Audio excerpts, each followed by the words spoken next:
Suatu ketika hiduplah seorang janda miskin, dan dia memiliki seorang putra, Jack, dan seekor sapi, Belianka. Sapi memberi susu setiap pagi, dan ibu serta putranya menjualnya di pasar, dan begitulah cara mereka hidup. Tapi pernah Belianka tidak memberi susu, dan mereka tidak punya makanan. Ibu memutuskan untuk menjual sapi itu dan membuka toko dengan hasil penjualannya. Jack mengambil kendali di tangannya dan membawa sapi itu ke pasar. Tidak lama setelah dia tiba, dia bertemu dengan seorang lelaki tua yang luar biasa. Dia bilang dia ingin menukar sapi Jack dengan kacang. Dan dengan kata-kata ini dia mengeluarkan segenggam kacang aneh dari sakunya. Orang tua itu berkata kacang ini ajaib. Mereka perlu ditanam pada malam hari, dan pada pagi hari mereka akan tumbuh sampai ke langit. Jack menjadi sangat tertarik dan setuju. Anak laki-laki itu pulang lebih awal. Ibu sangat marah karena dia memberi sapi perah di seluruh daerah itu untuk segenggam kacang yang tidak enak. Tapi Jack ingat kata-kata lelaki tua itu, dan memutuskan bahwa tidak ada yang bisa dilakukan, dan menanam kacang di halaman. Dia naik ke lotengnya, sedih, dan tertidur. Di pagi hari, Jack bangun dan melihat sesuatu seperti pohon besar di halaman. Dan ternyata, buncisnya bertunas, dan batangnya yang besar terus tumbuh ke atas hingga tumbuh sampai ke langit. Jack melompat ke batang dan memanjat seperti tangga. Dia memanjat dan memanjat dan memanjat dan memanjat, sampai akhirnya dia mencapai langit. Di sana dia melihat jalan yang panjang dan lebar yang membawanya ke sebuah kastil besar. Jack pergi ke gerbangnya dan mengetuk.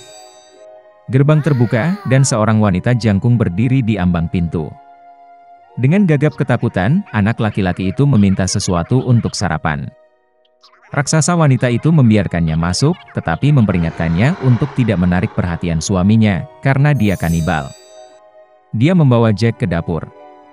Tetapi sebelum dia sempat makan setengah dari sarapannya, tiba-tiba seluruh rumah terguncang karena langkah seseorang. Anak laki-laki itu tidak terkejut, dan langsung melompat ke dalam tungku. Dan pada saat itu juga kanibal memasuki ruangan. Yah, dia sebesar gunung. Kanibal mengeluarkan 2 kantong emas dari peti besar dan duduk untuk menghitung koin. Dia menghitung dan menghitung, akhirnya mulai mengangguk dan mulai mendengkur. Kemudian Jack perlahan keluar dari oven, merangkak melewati kanibal, mengambil 1 kantong emas dan bergegas ke batang kacang. Dia melempar karung itu ke bawah, dan dia mulai menuruni batangnya semakin rendah, sampai akhirnya dia menemukan dirinya di rumahnya. Jack memberitahu ibunya semua yang terjadi padanya, dan menyerahkan sekantong emas padanya. Mereka mulai hidup dari uang yang ada di kantong. Namun akhirnya karung itu kosong, dan Jack memutuskan untuk mencoba peruntungannya sekali lagi di puncak pohon kacang. Suatu pagi yang cerah, dia bangun pagi dan memanjat pohon kacang. Istri pemakan pria itu berdiri di ambang kastil besar. Dia berkata bahwa dia tidak akan mengizinkannya masuk, karena terakhir kali suaminya kehilangan sekantong emas. Tapi bagaimanapun juga, dia merasa kasihan pada bocah malang itu, dan membiarkannya masuk ke kastil. Tiba-tiba langkah kaki raksasa terdengar, dan Jack kembali bersembunyi di tungku. Kanibal masuk dan menyuruh istrinya untuk membawa ayam betina yang bertelur emas. Raksasa wanita membawanya, dan Ogre memerintahkan ayam untuk bertelur, dan dia meletakkan telur emas. Raksasa yang senang itu mulai mengangguk dan mendengkur. Kemudian Jack keluar dari oven, mengambil ayam emas dan bergegas ke pohon kacang. Anak laki-laki itu kembali ke rumah. Dia menunjukkan kepada ibunya seekor ayam yang enak, dan mereka mulai hidup menjual telur emas. Tetapi segera bagi Jack, tampaknya ini tidak cukup. Dan ia kembali memutuskan untuk mencoba peruntungannya di pucuk buncis. Kali ini bocah itu naik ke kastil melalui jendela. Dia melompat ke kuali tembaga dan bersembunyi. Kanibal dan istrinya memasuki ruangan. Raksasa itu mencium bau bocah itu, dan mereka bergegas mencarinya di dalam oven. Tapi dia tidak ada di sana. Mereka mencari setiap sudut dan celah, tetapi mereka tidak berpikir untuk melihat ke dalam kuali tembaga. Putus asa untuk mencari, Ogre memerintahkan istrinya untuk membawa harpa emas dan meletakkannya di atas meja. Kanibal mendengkur karena suaranya yang indah. Kemudian Jack diam-diam keluar dari kuali, meraih harpa emas dan bergegas ke pintu. Tapi harpa bermain dengan keras dan membangunkan kanibal. Jack berlari cepat, melompat ke pohon kacang, dan raksasa itu mengejar. Jack pergi ke rumahnya, dan berteriak kepada ibunya untuk membawa kapak.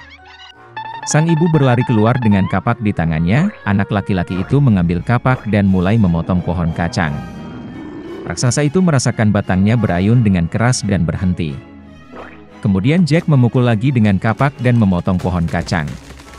Itu bergoyang dan roboh, dan ogre itu jatuh ke tanah dan jatuh.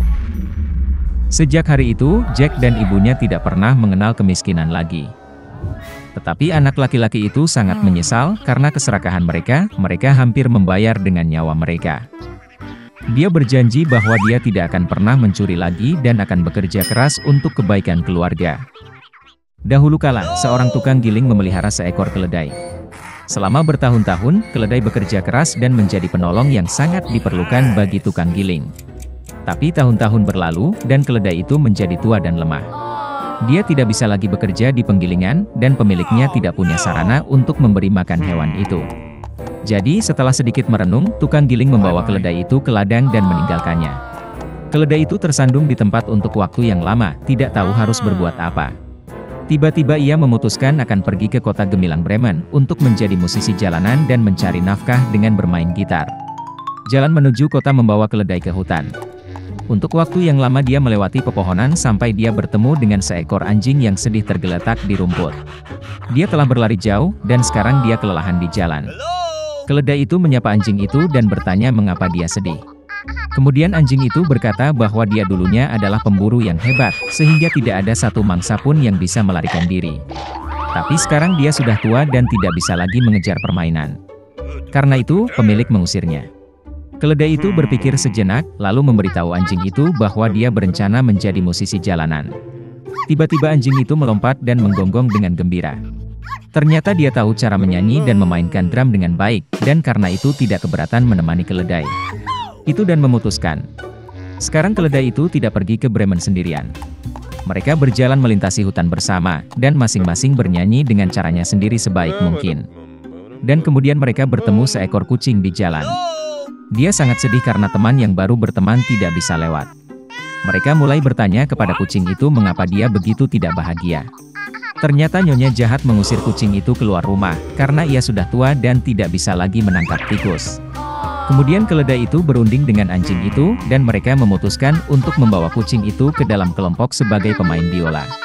Maka hewan-hewan itu melanjutkan perjalanan mereka ke Bremen, sampai mereka bertemu dengan ayam jantan dalam perjalanan. Dia duduk di pagar dan berkokok ketakutan di tenggorokan ayam. Teman-teman berbicara dengannya dan mengetahui bahwa ayam jantan telah melarikan diri dari nyonya rumah, yang menganggapnya tua dan memutuskan untuk memasak sup darinya. Tanpa berpikir dua kali, keledai, anjing dan kucing memanggil ayam jantan ke dalam kelompok, memberinya balalaika. Jadi rombongan yang baru terbentuk itu berjalan melewati hutan sampai malam tiba. Teman-teman tidak punya pilihan selain bermalam di dekat pohon besar. Keledai dan anjingnya berbaring dari bawah, kucing itu memanjat ke dahan, dan ayam jantan itu duduk di atas pohon. Tiba-tiba sebuah cahaya menyala di kejauhan. Ayam jantan itu mengangkat matanya yang pikun dan melihat sebuah gubuk yang cahayanya redup. Kemudian teman-teman tersebut memutuskan untuk bermalam di sebuah gubuk. Tetapi ketika mereka berjalan ke gubuk dan melihat keluar jendela, mereka melihat 4 perampok di sana, merayakan perampokan sukses lainnya. Karena sudah sangat lapar, para musisi memutuskan untuk mengusir para bandit dari sarang mereka. Dan sekarang sebuah rencana telah matang di benak teman-teman. Keledai itu jatuh di ambang jendela, anjing itu duduk di atas keledai, kucing di atas anjing, dan seekor ayam jantan ternyata ada di puncak piramida. Kemudian keledai mulai berteriak, anjing menggonggong, kucing mengeong, dan ayam jantan berkokok. Takut dengan kemunculan monster yang tiba-tiba, para perampok lari keluar gubuk dengan ketakutan. Dan teman-teman dengan senang hati menetap di gubuk itu. Mereka memakan makanan para perampok dan pergi tidur dengan tenang. Namun, para bandit tidak mau menerima kenyataan bahwa sarang mereka diambil alih. Dan kemudian mereka mengirim salah satu perampok untuk menyelidiki. Di bawah kegelapan malam, dia berjalan ke dalam gubuk, tetapi dalam kegelapan tidak memperhatikan kucing itu dan menginjaknya. Kucing itu menggaruk kaki bandit itu dengan marah. Anjing itu menggigit tangannya, ayam jantan mematuk kepalanya, dan keledai itu menendang kuku kakinya dengan sekuat tenaga. Jadi, bandit itu lari keluar dari gubuk dengan ngeri dan memberitahu perampok lainnya bahwa raksasa yang mengerikan telah menetap di sarang mereka, dari siapa lebih baik menjauh. Sejak saat itu, tidak ada yang mengganggu teman-teman di rumah hutan. Mereka hidup damai dan harmonis dan menyebut diri mereka musisi kota Bremen.